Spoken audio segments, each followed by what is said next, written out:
Hello, ladies and gentlemen, and welcome to the Compasa. Today, I want to talk about some news that are probably not so spoken about right now. On the 14th of November, the army of Mali had captured the rebel stronghold of Kidal, which was in the hands of Tuareg separatists of the MNLA movement, I believe, with the help and assistance of the Russian PMC, the Wagner Group. A news a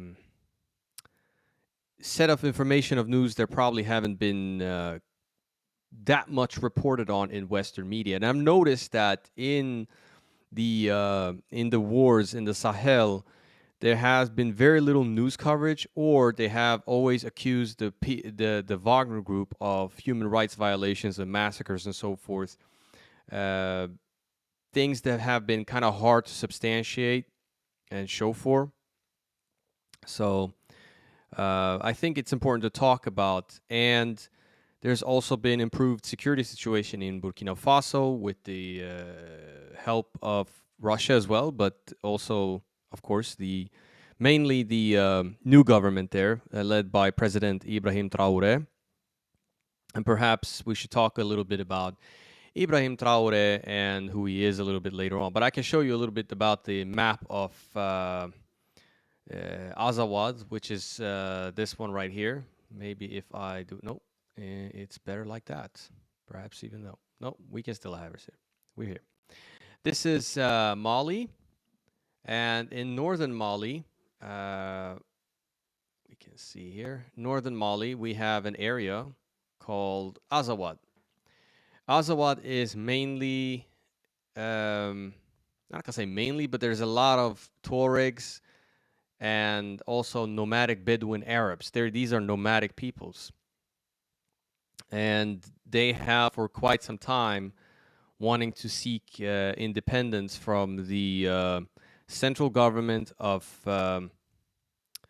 Bamako, and but usually these groups have been of secular character, right? However, there's a certain religious element has also been mixed into this. How this religious element have not does not have the ambition, the same ambition as the secular groups such as the Arab movement of Azawad or the Tuareg MNLA. They want to impose their version of Sharia law across all of Mali. And we spoke about this, and I made a video about this previously, a couple of months ago, about the origins of the issue in Mali. And this dates back to the late 1990s with the Islamic Salvation Army, I believe it was called, in Algeria, where many of its fighters retreated back to northern Mali, intermarried with the women, and basically their operations were kind of ignored in the south because, well, it didn't affect them, and that's about it. And things started to really blow up around 2011 and 12, especially after the destruction of Libya and the murder of Muammar Gaddafi. A lot of arms were flowing throughout the region, and some of the Tuaregs that fought in Gaddafi's army went back to Mali and basically waged a war of independence against the central government in Bamako. They made a strategic alliance with Ansar al-Din and Akim, which is the Al-Qaeda in Islamic Maghreb. That's about it. Even if they had very different goals, but the Islamists got the upper hand, as far as I understand, because they were a far more powerful force, and that's usually how it goes in a lot of these conflicts. And because we can see similarities in Syria as well. The so-called moderate rebels, right, which was the Free Syrian Army, they can't perhaps be completely compared to the MNLA. But the Free Syrian Army was according to at least Western media, considered like a secular group. Not secular, but more moderate, perhaps. Albeit that's not true. They even had very sectarian units, such as the Osama bin Laden Brigade and things of that nature. And they were targeting religious minorities in Syria. But with the arrival of Jabhat al-Nusra, which would later degenerate into Hayat Tahrir al-Sham, many of its fighters would just switch sides anyway. And a lot of the weapons that the Free Syrian Army received ended up in the hands of ISIS and Hayat Tahrir al-Sham, which is Al-Qaeda, basically. So that's how it is. So Kidal has been taken by the army of Mali, as I said, and Burkina Faso and Russia have signed a deal. We can see if we can bring that article up here. It's on RT, where they have decided to strengthen their defense ties and sign a deal for building a new power plant, a nuclear power plant in the Sahel nation, basically, as you can see here.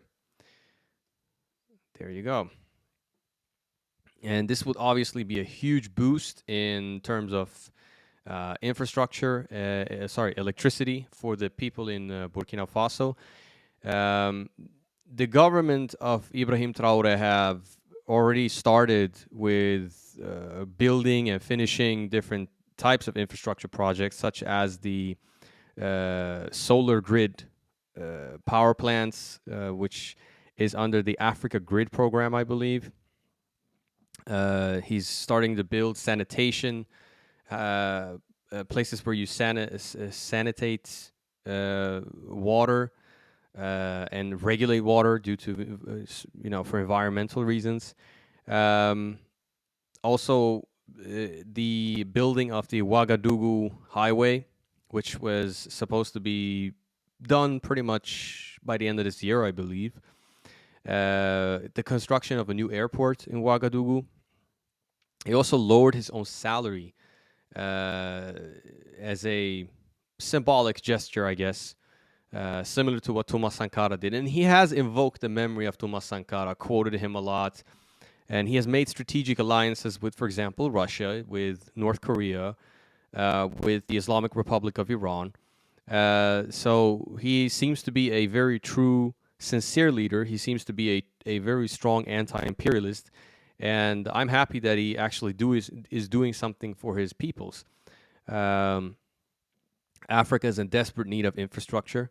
If you want to stop the flow of immigration from Africa in the Middle East, this is what you need to do, straight up. Causing wars is not the solution. That's the problem. Wars for democracy, wars for liberalism. These things are not gonna improve the living conditions in these countries. It's just gonna make them worse. So, that's pretty much all I have to say, I guess. Oh, by the way, he's also launched a entrepreneurship program as well for to boost the economy of Burkina Faso by helping young people and people in general, I guess, in Burkina Faso to start their own businesses. I think this is a great initiative, and hopefully these great infrastructure projects will be seen not just in Burkina Faso, but in the other Sahel countries. I hope the leaders in these other Sahel countries will also go in the same path as President Ibrahim Traore. Thank you, everybody, for watching. Please hit the like button, hit the subscribe button. I know this was a short video, but sometimes a short video is good. Yeah, stay updated. Hit the subscribe button. Peace.